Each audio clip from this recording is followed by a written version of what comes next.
our current representatives tend to hide from criticism. How do voters know that you're going to hear what they have to say?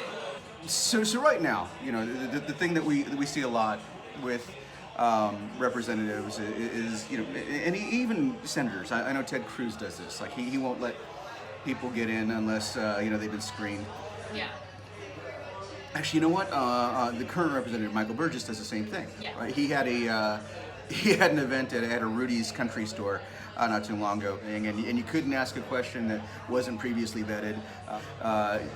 And if you've seen the video that we kind of put together a few weeks ago, which isolated Michael Burgess on Chris Hayes, you know why? Because he gets scared when people challenge him on anything. So the question is, how do people know that I would be any different? In planning and zoning, sometimes things get very heated. We open these things up to public hearing, right? And as I've mentioned before, one of the things that's very important to me is making sure that we have affordable housing. And there was a particular case that came before us. Well, this hearing started at 4 o'clock in the afternoon and went on until 2 a.m. the next morning. Oh, wow. Yeah. The interesting thing about it was that it became very clear, throughout the evening that a lot of the objections were based on the idea that poor people could be coming into this area. And people were using phrases like, you let this happen, it's going to start looking like Mexico down there, which, Oh, okay. near the end of the night, there weren't even euphemisms anymore. That's pretty on the nose. That was.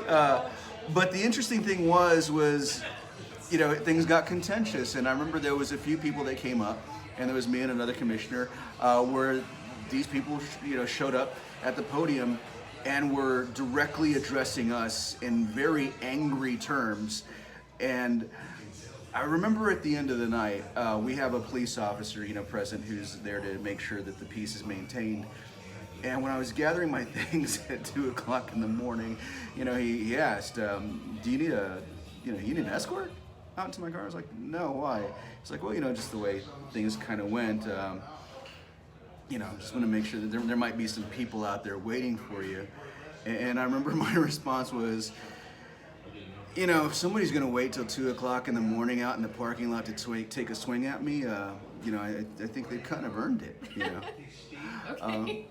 And he started laughing, and it was a strange dismissal, and maybe it wasn't, maybe it wasn't the best answer to give, but the fact of the matter is, it was one of those moments where you go, look, there are things that we have to do to represent all people, right? And there are going to be people who get very angry about the decisions that we have to make. I'm not going to cower from tough decisions, and if people want to express, their feelings on things, I'll be there. Now, no, ideally they won't be waiting for me in a parking lot at 2 o'clock in the morning, but apparently I'm already on the record for that. Okay.